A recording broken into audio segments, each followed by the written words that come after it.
Welcome everyone to our 17th Lake Stewardship Workshop and our first Community Emergency Preparedness Workshop.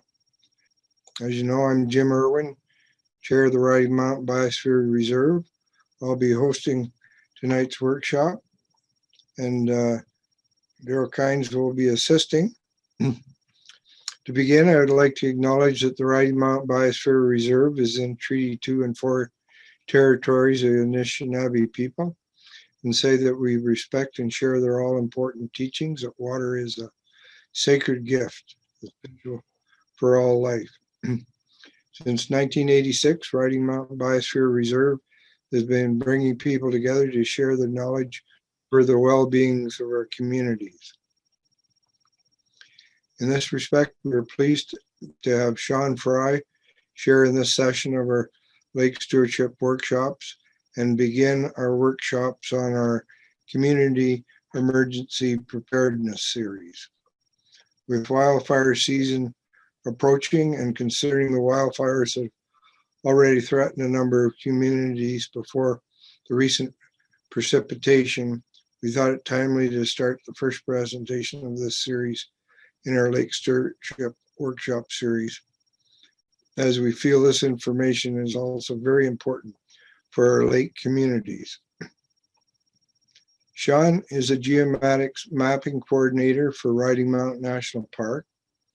He's also the FireSmart coordinator for the RM of Harrison Park and the deputy chief of the Onanole Fire Department. I don't think there's anyone with better qualifications to present on community awareness here. Sean will be giving two presentations. Each will be followed by a Q&A. His first presentation is on the FireSmart opportunities in the Rocky Mountain Biosphere Reserve, and his second is on the community mapping in support of emergency readiness. All right, thank you very much for having me. It's a pleasure to present to you this evening. I've been in meetings since 9 o'clock this morning, so I might seem a little groggy, but bear with me. Hopefully cover a couple of projects that I have a lot of passion in, and hopefully share a bit of ideas and make that passion a bit contagious so that it spreads like wildfire through the Biosphere Reserve. So the first presentation will be about the FireSmart program and potential opportunities for the program within the Rocky Mountain Biosphere Reserve. For this presentation, I'm wearing my RM of Harrison Park FireSmart representative hat. Being from a small community, as you're all no doubt aware, and recognizing many of those names of people in various committees, you recognize that you often end up doing very many different roles within your community. And I had the opportunity a few years ago to go on some training for FireSmart with a representative from the park, as a representative from Harrison Park. And we got about, I think it was about 3 or 4 days worth of training on the FireSmart program. I'll start off looking at what some of wildfire risks are in various parts of the Biosphere Reserve. I'll give an overview of what the FireSmart program is and look at some of the community opportunities that may be out there, and then cover some of the tools which are rapidly evolving within the FireSmart program. So just a little background, this is an older picture, but this is the Onanole Fire Department. It's fairly typical of a rural department in the Biosphere Reserve. We have 20 paid volunteers representing about 196 years of service to the community. And we do structural and wildland fire within the Biosphere Reserve and structural fire in actually the town site of Osagami and along the highways with motor vehicle accidents and that sort of thing. Over the years, we've watched a lot of different fire types develop depending on the drought and water cycles in this area. We've enjoyed some wetter years the past while. When I first started in the department in the 90s, we did have a fairly busy grass fire season at Wayne for a bit, and then it's starting to pick up again in here in the last few years with some of the drier and more extreme weather we've been getting. So one thing we're starting to see more in more recent years, and this is from 3 years ago. It was typical of 3 years and 2 years ago, where you get more and more situations where the fire danger map for this part of the country gets more red on the map. So very extreme conditions, making fire more probable and more intense and more likely to ignite from seemingly innocuous sources like lightning and just about anything, it seems, when it's volatile.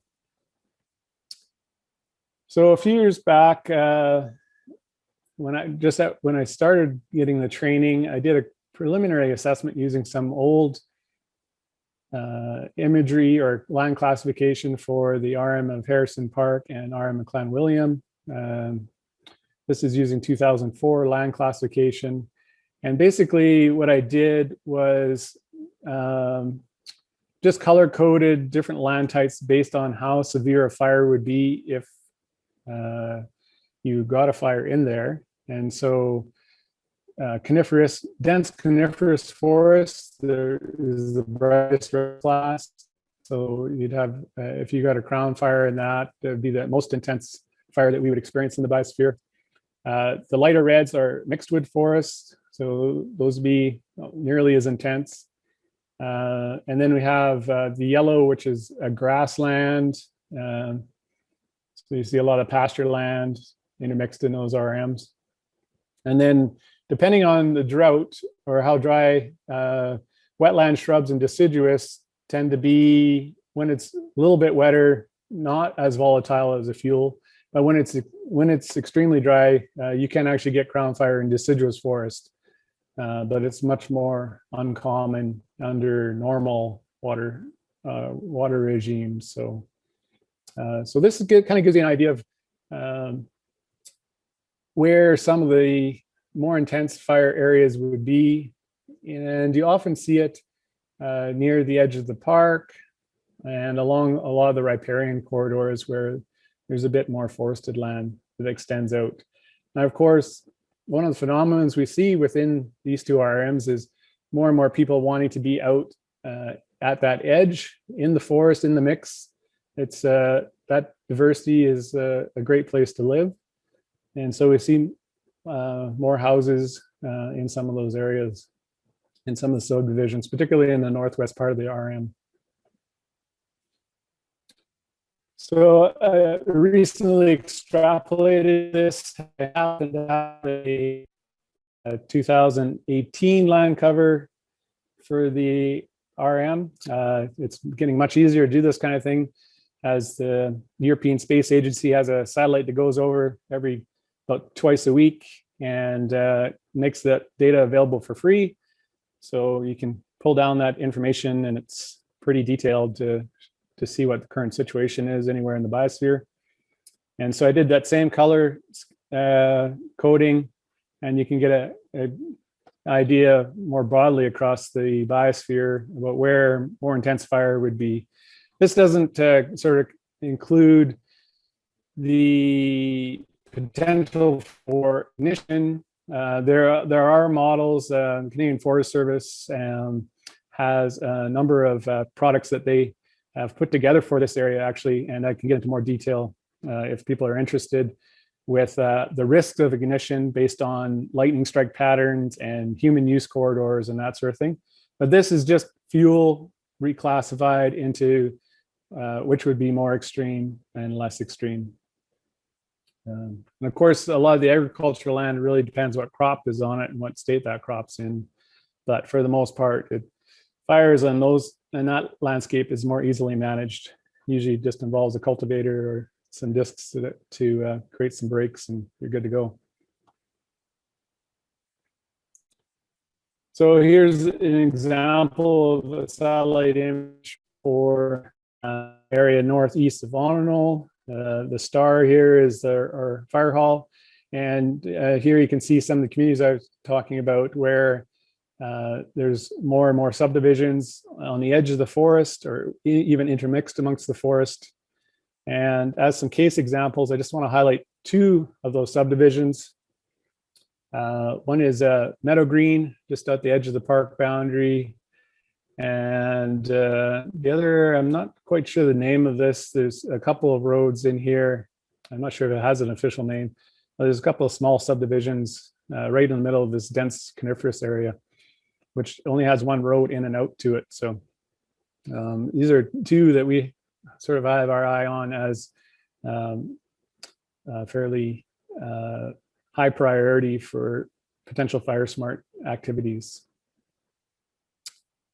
Now, here's another picture of Meadow Green. It's a fairly recent development. In fact, I remember when this kind of got started in the 90s. I think this was around 2004. And this is now around 2016. And you can see the difference between when the trees were planted and now a lot of these coniferous trees the branches are interconnected and pretty much put up a continuous fuel load all around the community. And this is one community we've been working with as a fire department to help do assessments, and they've been working to try to improve their community's fire resilience. So, and we'll talk a little bit about how they're doing that. So all these communities are in what they call the wildland urban interface. And essentially, it is right at the margin of where you get forested and lands adjacent to communities. The structures result in the potential ignition from flames and firebrands and wildland fire. Now, when most people think about fire, their image is of large forests, and they may think that they're more at risk when they're completely surrounded by forests, like in this situation. But even buildings outside of that area, as long as they're within the range of the firebrands, are still at potential ignition risk. It might not be as high of a risk, but one thing that we're finding, especially with these more severe fires, is that transport of the fire itself isn't inhibited by open spaces. In fact, some of those firebrands are traveling up to over 1 kilometer, and sometimes, in some cases, a mile away from the body of the fire and spotting ahead. So if there's any sorts of sources of ignition, that fire can be transported across very large fire breaks. And the trend is upwards, as we said, as I said earlier. There's sort of a triple threat involved here in climate change, which is increasing the area burned and the fire intensity. There is, and this is even more prevalent now in the pandemic, we get seeing more people from urban areas wanting to move away into more picturesque, nicer areas with cabins and whatnot. So you're starting to see there's been actually quite a bit of movement in property here lately. And in a lot of areas where fire has been excluded, we're getting large areas of insect outbreaks and disease that have turned some forests into higher fuel loading, so that there's greater risk of larger fires. This is especially evident where there's large swaths of mature pine, for example, in the mountains, that are being susceptible to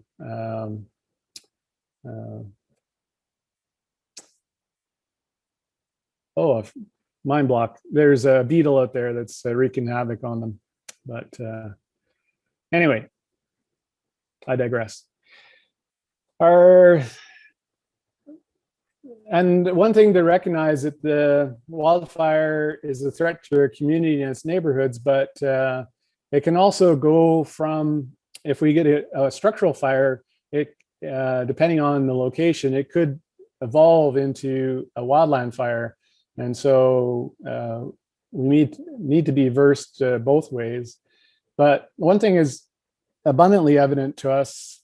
If we get a structure fire, we automatically activate our other mutual aid partners, because even one house would quickly overwhelm us.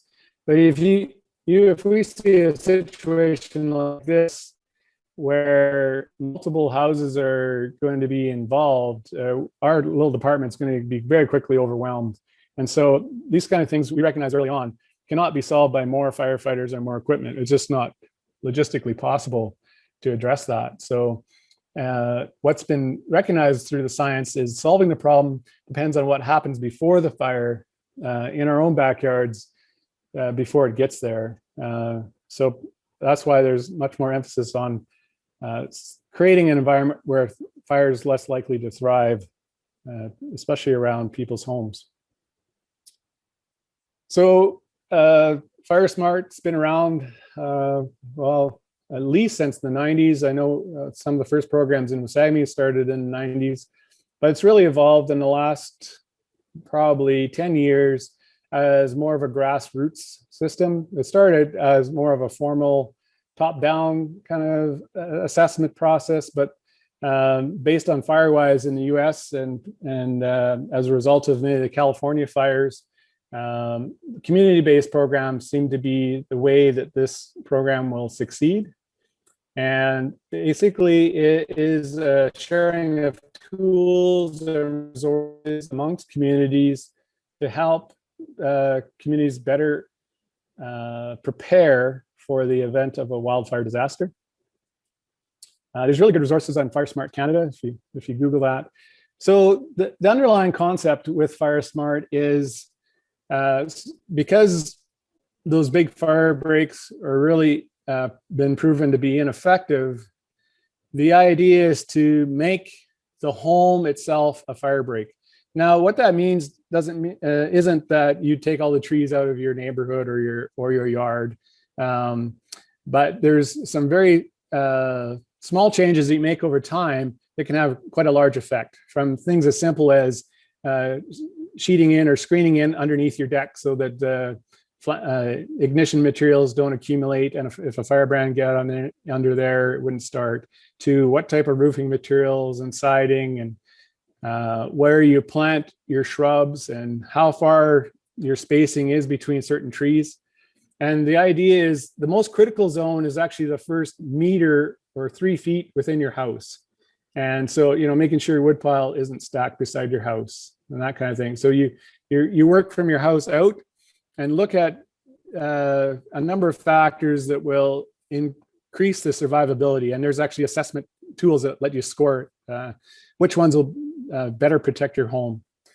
So the first priority zone is within 10 meters of your house. And then as you get further out, there's smaller things you can do that will have an impact, but not necessarily it would be as critical. So you may start to see, coniferous trees outside the 10-meter zone, but you have them spaced so they're not branching with each other, and they may not have ladder fuels up them, that kind of thing. So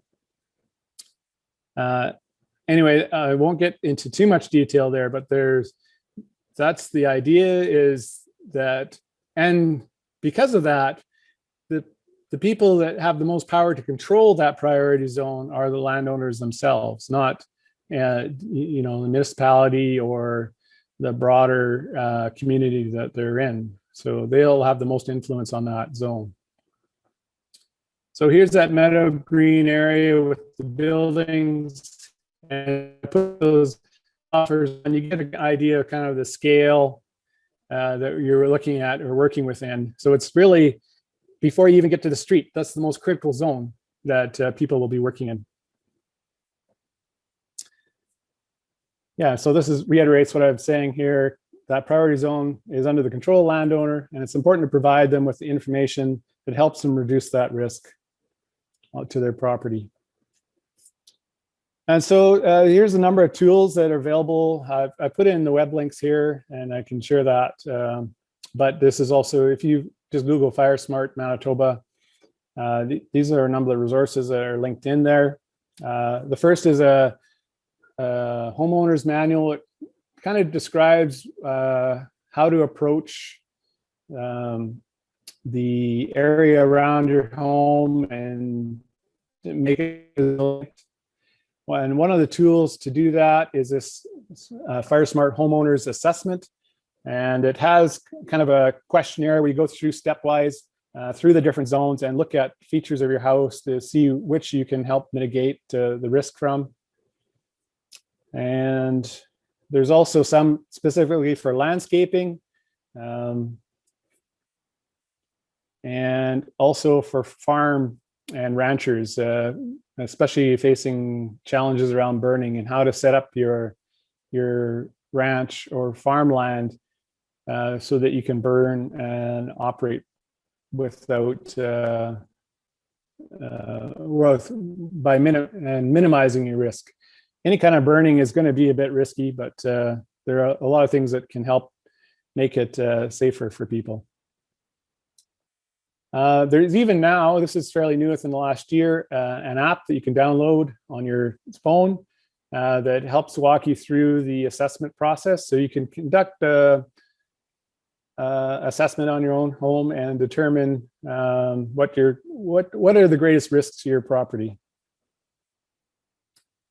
And then there's a community recognition program. So if a bunch of your neighbors get together and decide to work together as a community in a larger area, you can apply for funding, and you can put together events, either virtually, I guess, in the era of COVID, or collectively, like community barbecues where you go and clean up a section of bush of the dead material or something, or and you can get funding for that through the FireSmart program. And one of the things that insurance companies are starting to look at is advocating for this kind of program to help communities get better rates on insurance if they're in fire-prone areas. And it will, at this point, I'm not sure that necessarily any insurance agencies will be getting better rates, but I can see that happening as the number of fires increases in various areas. And so we're pretty fortunate in our area. We don't get a lot of large fires, but when we do, they can be some doozies. And so it's often out of people's mind until it happens, and by then it's too late. So I think part of this program, the success of the program, what the biosphere can really help with is getting people to even think about it. And I know this was planted in my mind some years ago and really didn't take root until I got more exposed to the program and started to see firsthand some of the impacts on the communities and how some simple things can really impact the results of a large fire. So, and sort of quick and dirty introduction to FireSmart. Hopefully I gave you a sense of the range and impact of fuel loads and what the potential is across the Biosphere Reserve, and access to or awareness of some of the tools that are available to you to be able to build some community support to make your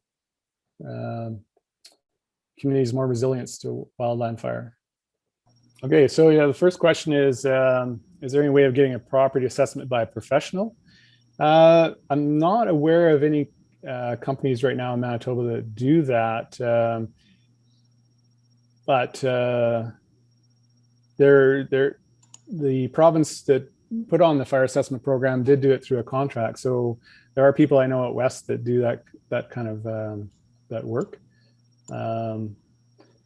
We've been doing it free of charge if people want. I've kind of put the feelers out through social media and whatnot, that if people want, and I've gone to a number of places where I'll walk through with an owner through the property, and if they have any questions about the process or what each of the questions for the different zones mean, or even identifying trees. Many people aren't sure about evergreen or coniferous trees versus deciduous trees. I think any of the people trained in FireSmart would be happy to do that sort of thing. I just do it on a volunteer basis, but I'm not aware of any professional services. What are the burn regulations right now, Sean, for this area? There is a website now for the province, and it shows which RMs currently have a burn restriction. And in the RM at Harrison Park right now, there isn't currently any restrictions. Our risk level just dipped down a little bit. I think we're in low at the moment. So, but if you want, on my second slide in the presentation, there was a link to the wildfire danger map, and there's an interactive map. You can actually zoom in right into your area, and it will show you kind of what the risk is. But that provincial, if you search provincial burn bans, that gives you all the different RMs and which restrictions are currently on. Did that answer your question? Yeah, you bet. What kind of liability do I incur if I light a fire on my property and it gets away and does a bunch of damage? Well, I was just reading about that today. You may be liable for the cost if you're found through the investigation to have not sort of taken care of it responsibly. But it's been rare in my experience that people have incurred those sort of costs. But something to be mindful of. Certainly, people that are using fire as a tool should be aware of the risks and the liabilities. Be sure to check out the FireSmart Canada website. There's lots of resources on there, and FireSmart Manitoba, I see they recently updated their website as well. So the provincial coordinator for FireSmart did come out to Meadow Green, for example, to meet with the community and discuss with them some of the program. And we got partway through that program. They had a community group, and I know they did a number of events to help reduce their fire risk. Part of any kind of community initiative is to keep it going as people change over, and there's some leaders within the communities that are adept at keeping those kind of momentum going. They see the program. Most of the people that have been keen about the program are, so far in my experience, are people from Alberta who've moved out and have seen some of these fires firsthand and what they can do. So like I say, I think we've been lucky that we haven't had any large fires in our communities in recent times, but we certainly have had potential. We've been on some fires that, given the right conditions, could have been very interesting, and I'll get into that a little bit more in the next presentation. Okay, and just the last question there was firefighters visiting a property to point out the risks, and yes, we would do that. If you're in the RM at Harrison Park, my contact info is available. I'd be happy to come do that for people if they're interested. So far, it hasn't been an onerous task for me. It's community mapping within the Biosphere Reserve. So one of the challenges is with, before I get too far into it, for this hat, I'm wearing more of my geomatics or mapping hat. Geomatics is the science of figuring out where things are. And so I've spent most of my career trying to sort that out. And in more recent times have been focused a lot on emergency planning as it relates to fire department response and large-scale emergency events. From a spatial perspective, or for where things are and how you're going to figure that out in case of an emergency. Another thing that I'll highlight in this presentation is a concept called Next Generation 911, which has been in the works for about 10 years now, but which is sort of ominously on the horizon and is being talked about across Canada right now. And rural Canada is one of the biggest gaps for Next Generation 911. So there's going to be a strong emphasis and possibly funding related to that in the next while.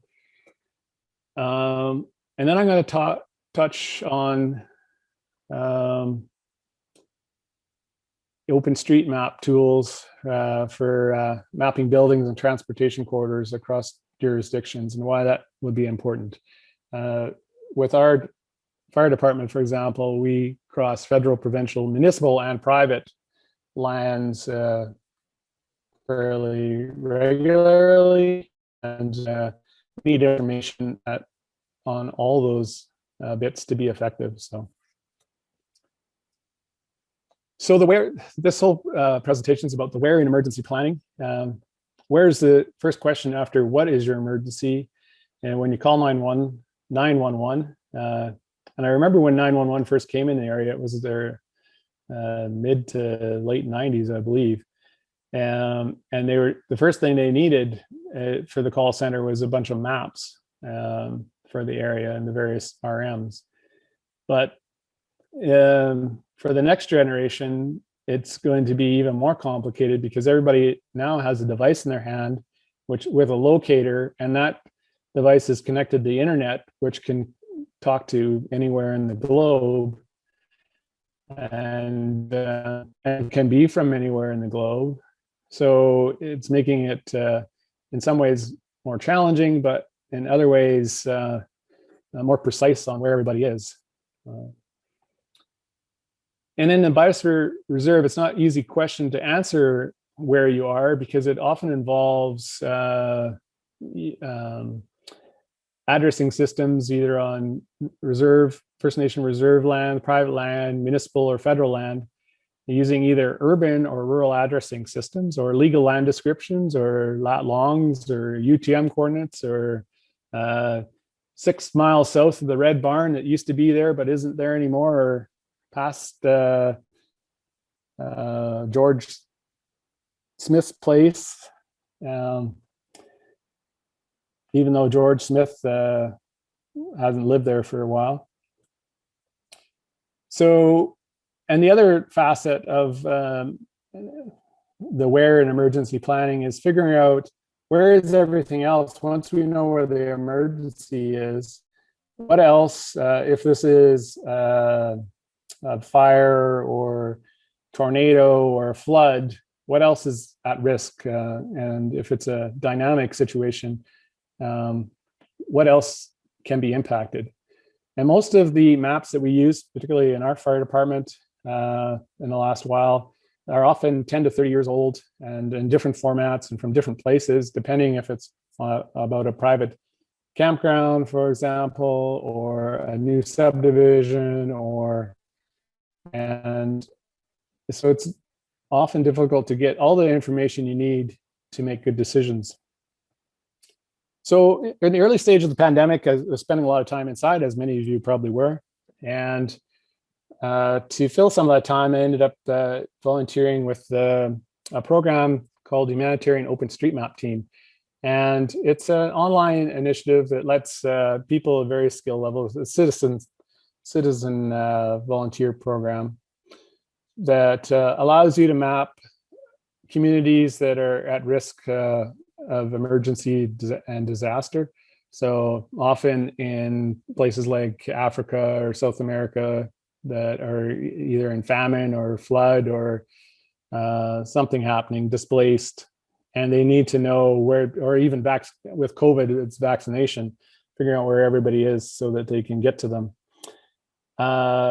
And in that process, I was realizing in some of these places, I was digitizing in Africa, in Mali, and they're on their second generation of building footprints. And so they actually had more up-to-date, more complete maps than most of the rural area around that we live in.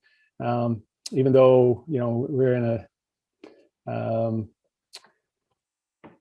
quote unquote developed country with many resources to enable this type of thing. So, and through that process, started to connect with another program put through by the Red Cross called Missing Maps Program. And they have even started working within Manitoba and across Canada to put places like First Nation reserves and different rural communities onto the map, because many of them have never actually been mapped. Not even a first edition in terms of building footprints and that sort of thing. So I already introduced you to our fire department, but through that, I realized that some of these tools would be very helpful for our department in terms of routing, and through social media, tried to activate some people to use some of these tools to update the building footprints and transportation corridors through the area. And so here's the roads updated, and I even included in most cases the driveways. So when, you know, we've always had the numbered highways, the Manitoba MPI, no, not MPI. I forget their new name now, infrastructure.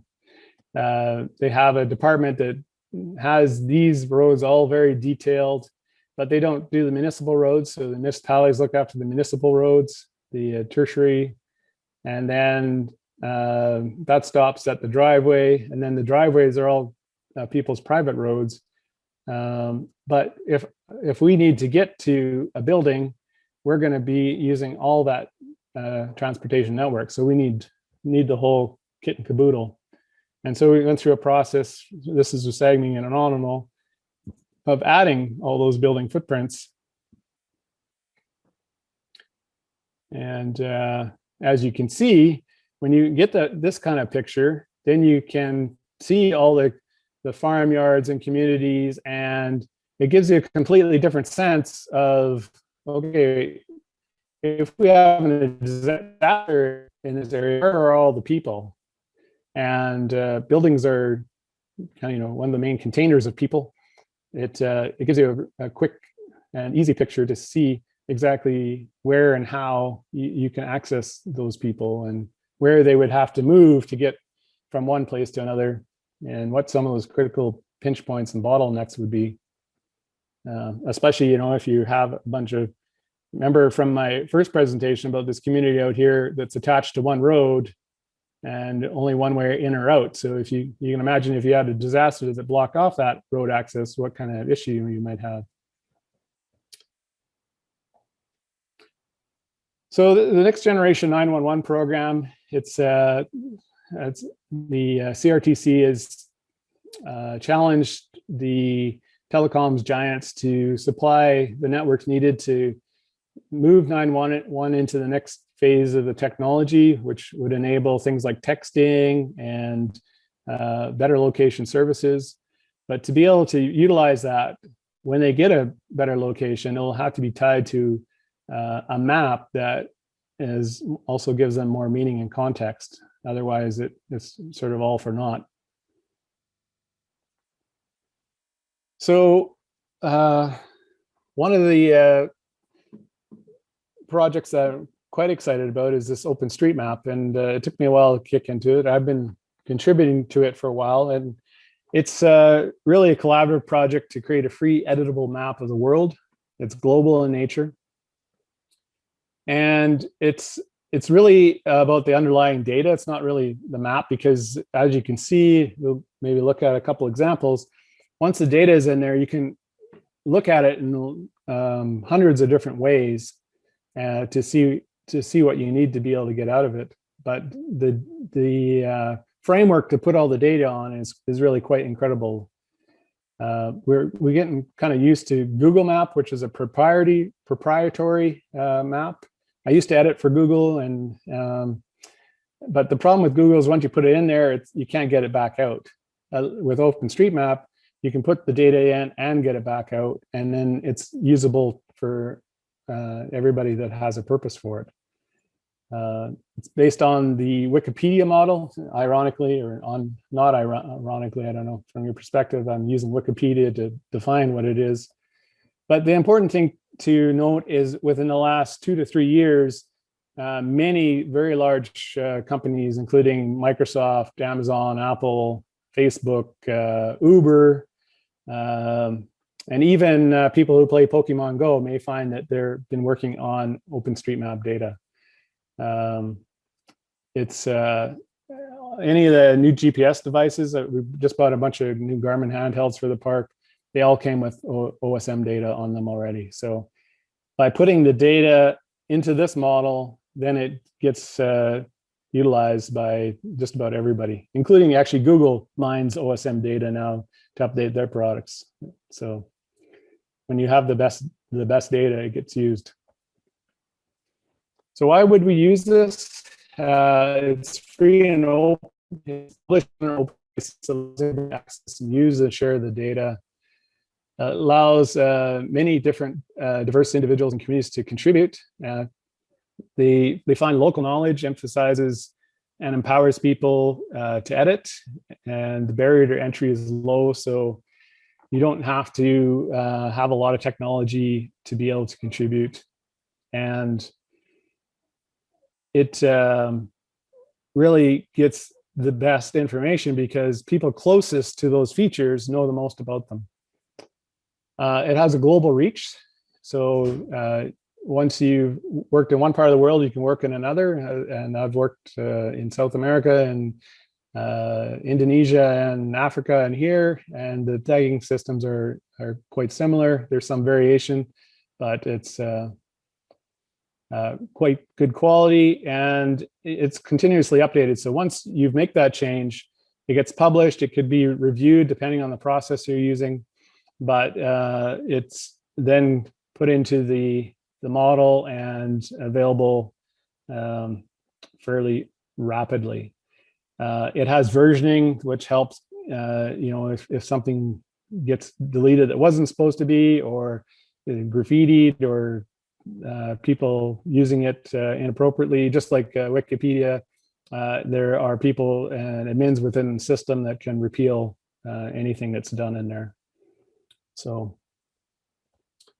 some of the applications, like I mentioned before, is the new GPS base maps come preloaded with it. It allows for things like trail routing. So this is something you really can't do with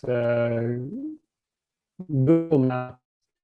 Is you put in 2 locations and you can pick whether you're going on foot or bicycle or car, and based on the transportation network restrictions, it'll find routing for you. And so this is an area that we've had problems on the east side of the park, where there's a bunch of new trails, but aren't very well signed. And so we could send somebody this link, and they can move around where they are on the map, and it will show them how to get out to where they want to go, or where we want to go to meet them. So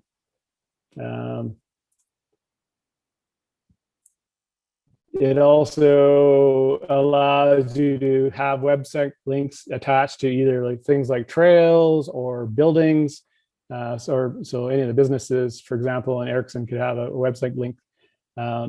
The building footprints with addressing allow for helpful evacuation planning. So prior to last year, we didn't really have a publicly accessible map of the old campground, for example. But now, as you can see, we've got every cabin in the old campground numbered, and even where the washrooms are and the wood bins, and could have even fire hydrants. I haven't got to fire hydrants yet, but I've done that also for places like Grail Campground, which before we had on paper sheet, and you can see that it's all 80 Timothy Road.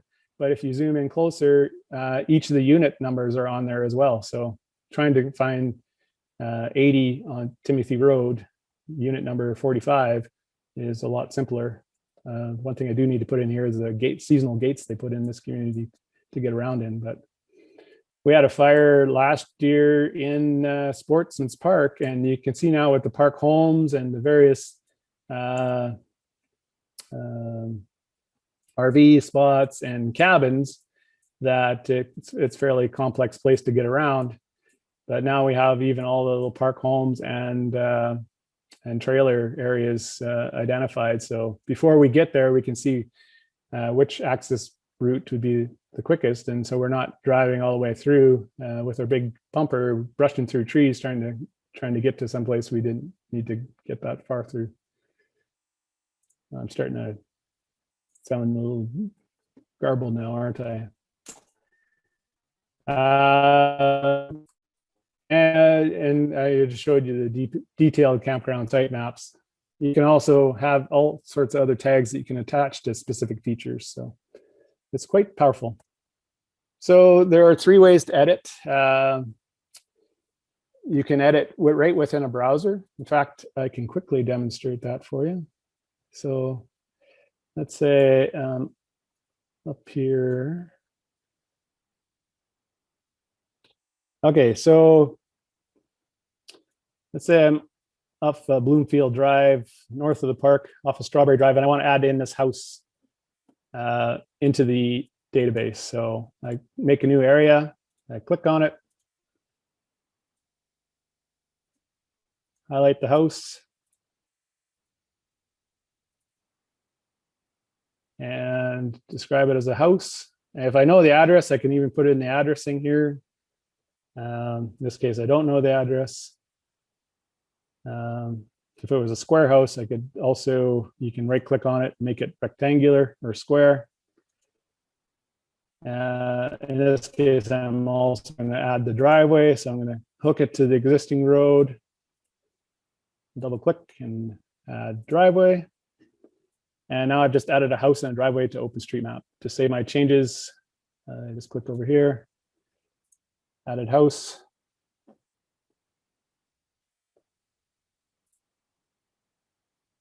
I used this Maxar imagery, which is sub-meter for it covers basically the whole planet. So if you're looking for detailed maps, if you're an OpenStreetMap editor, you can get very high resolution imagery for no cost, as long as you're digitizing on OpenStreetMap. And upload. And now that building and driveway have been added to the, I could also add the sheds and the round gazebo if you wanted, but in this case, just for brevity, that's how you edit in OpenStreetMap. Fairly straightforward. There's more complicated tools that let you bring in other data from different sources. I've worked with this one as well. And another one I want to highlight is this app called GoMap, which is a iOS app, so you can get it on your iPhone or an iPad. And I've got my wife addicted to mapping with it, and she's been mapping Erickson and tagging houses so that we can update the house numbers there. But basically, it lets you bring up the map, much like the browser edition, and you can see an aerial view of the area, and you can adjust the tags while you're standing right next to the building looking at it. So this is actually my brother's place out west of town. So and then once that data is in there, it can be served up in different maps. So this is a satellite image from April 8th this year, which I pulled off agency for the whole biosphere. So you can see there was still a little bit of snow up here on the top of the escarpment, this lighter kind of bluey color.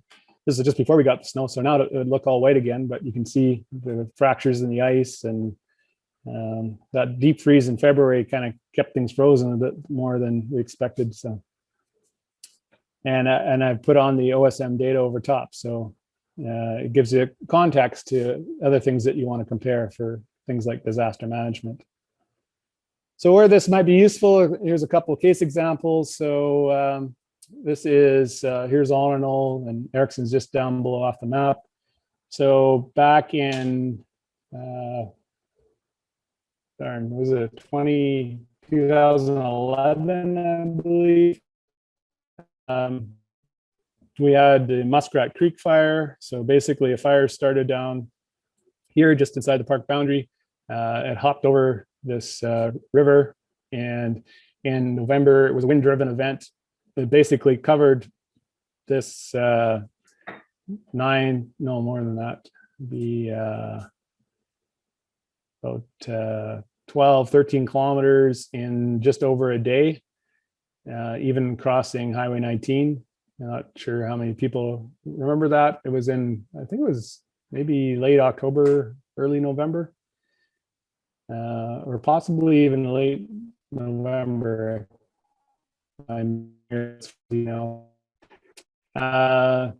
Anyway, if we had gotten eastern winds, then you can see all the different fuel here. We were already discussing how and where we'd go to evacuate people in this area. So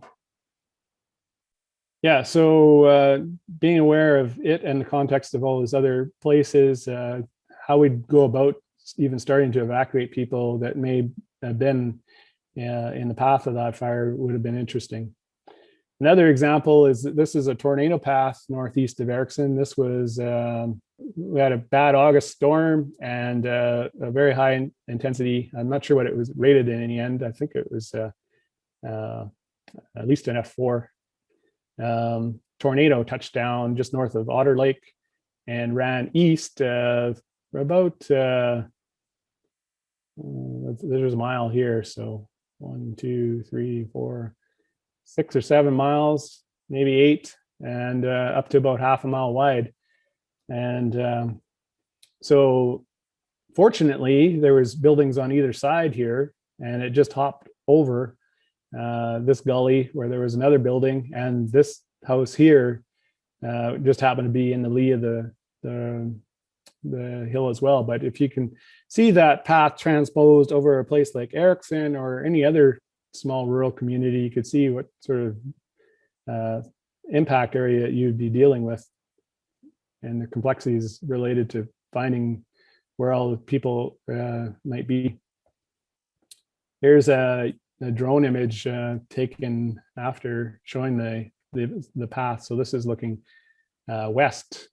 So hopefully this gives you a sense of how some of these community mapping tools may be useful for emergency planning, what next generation 911 kind of is, and some of the tools that may help various levels of government, whether it be a town, an RM, or a private landowner mapping out their corridor, can use to better prepare emergency services to plan and access their area effectively in the case of an emergency.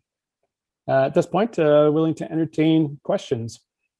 Anyway, Sean, at Ditch Lake, you and your fire department joined the Ericsson and Sandy Lake and a couple others in putting out a cottage fire. I think it was 3 years ago. Yeah, and I remember that one. That was a very, very scary event for us, a real eye-opener. And I just want to say thank you very much for all your service that you did that night, your people, and that you do every night.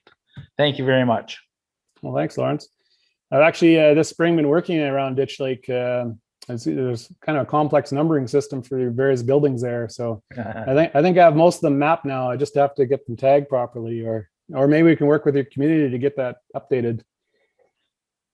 Well, you can call me anytime. I'm moving there on the 28th of the month, so stop by at Lot 36. I'd be pleased to help you out. Very good. Thanks.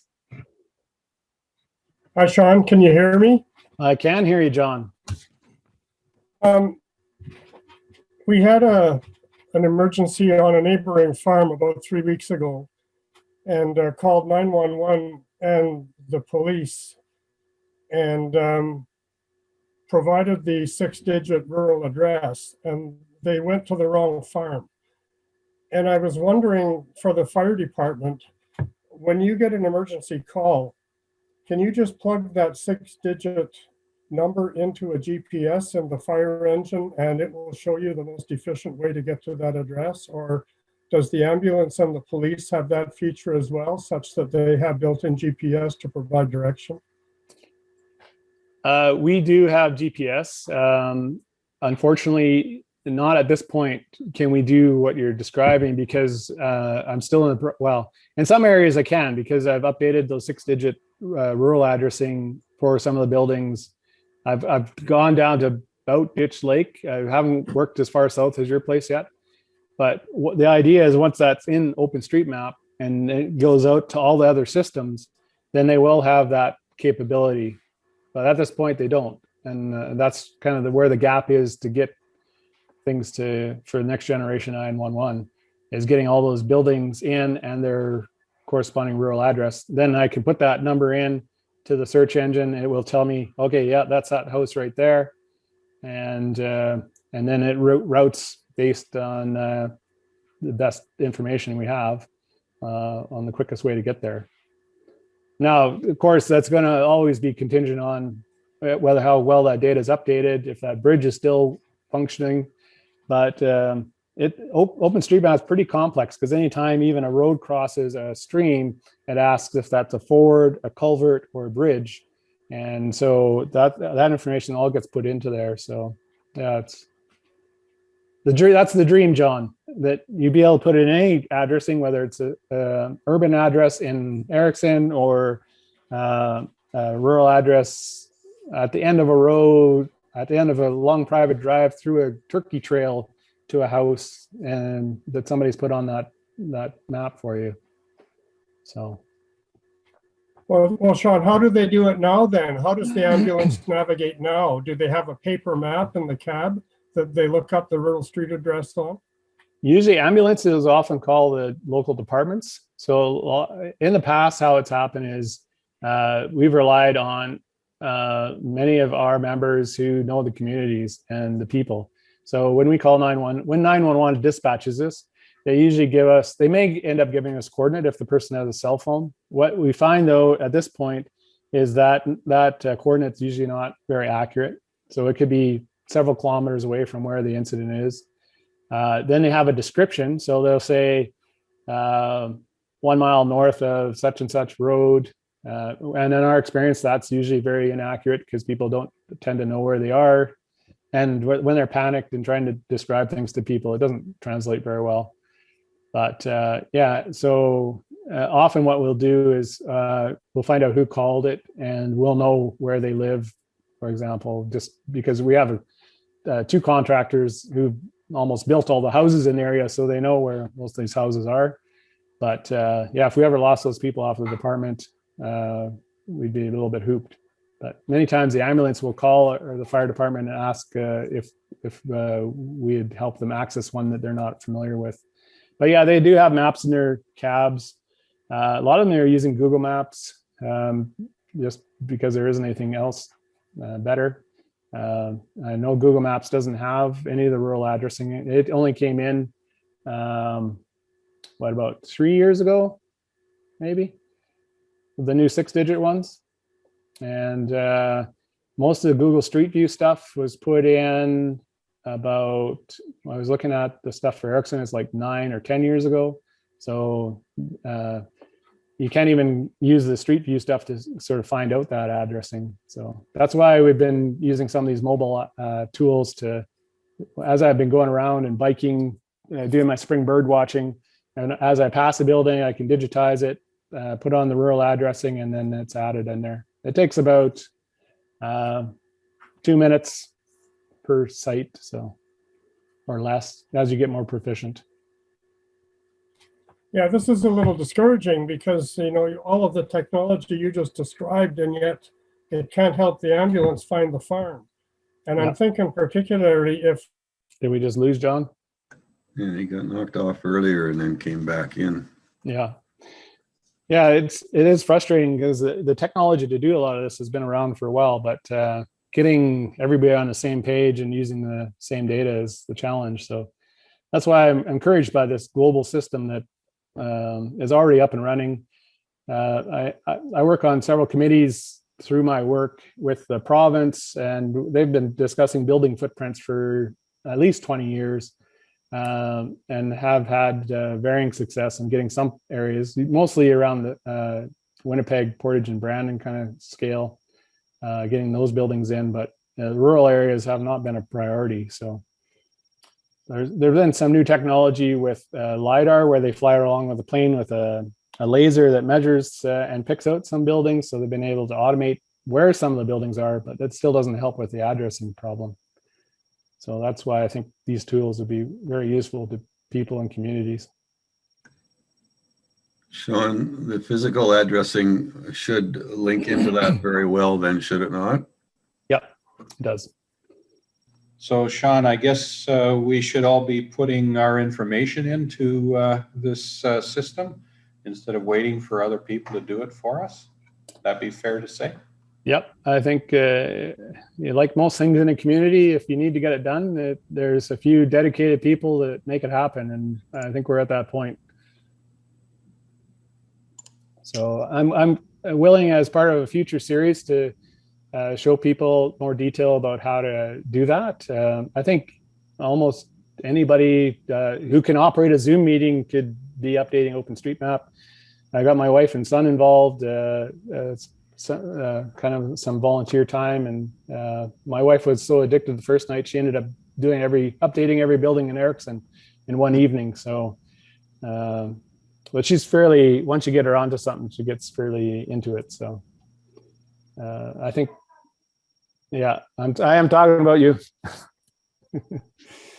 I'm saying good things. Yeah, she says it's a little intimidating at first, but once you get going, it's pretty easy. So she teaches in Erickson, so she's in there, and they can take their breaks and wander around and add stuff and be right there to see what it is. So Have you thought about how a municipality could index all its driveways, rural driveways, with those numbers, those 6-digit numbers that they have? yeah, well, I think it has been done all. It basically works. So the way those 6-digit numbers work is it's how far in meters you are from the closest range road or mile road, and the mile roads are numbered off from the prime meridian and the U.S. border. So yeah, it basically works like a giant street addressing system, and it has some logic to it. It's too bad that the RMs that had it done didn't have the companies that did it put all that data into something like OSM where it's accessible to everybody. But I think I think talking to some of the municipalities, hopefully in future, if they are getting any of that kind of work done, either through students or people in their community, that they make sure to have that captured so that you don't go and have to go back after the fact to put it into something that is accessible.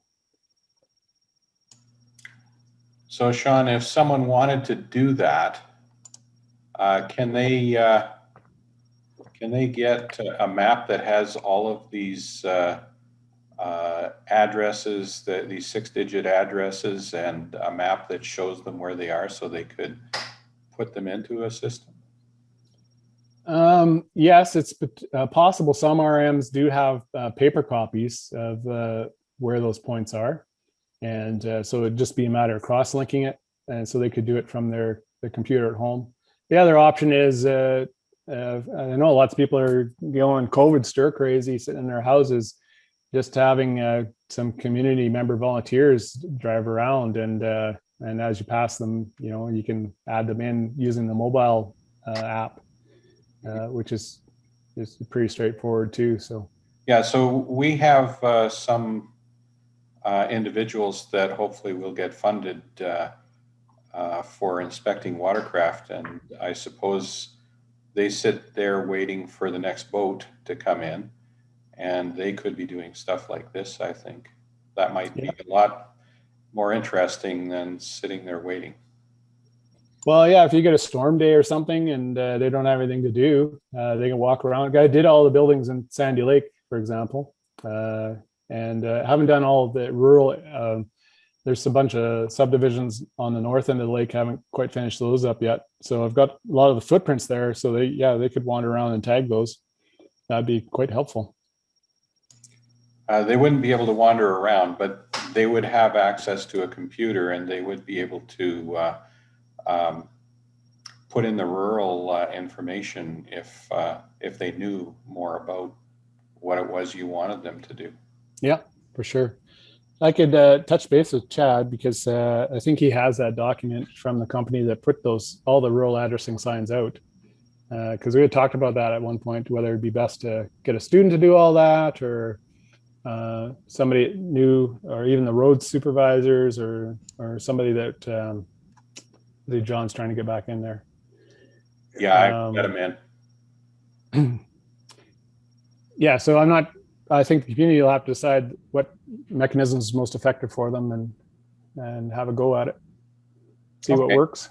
Yeah, well, yeah, let Chad know, and he can contact us, and if there's work to do on a computer that a person can do that's helpful, we can offer the students that we are hiring hopefully for the summer and get them to do some of this work. Yeah. I did get some info from Chad that let me do most of the addressing around Onanole that way, but there's been a lot of changes in Onanole in even the last 10 years. So there's still quite a few buildings I have to go around and figure out what the numbers are. So not everybody posts their numbers either, which isn't terribly helpful for emergency services to locate them. But yeah, but most of the rural ones have all been recently posted. Even if they don't have buildings in them, I've noticed they've done some of the driveways. If they used to be a homestead or a home quarter or something. Well, thank you very much, Sean. That was very informative. I should mention that we plan to continue this discussion with Sean next week on the 21st at 7 p.m. And we'll further tonight's presentation on planning community emergency preparedness, so you can think a little bit more about it, and maybe we can delve deeper into this subject, which I think is something that's really important to pre-plan as opposed to planning after the disaster, if you would. Well, good evening, everyone, and thank you all for joining us. So good night, folks.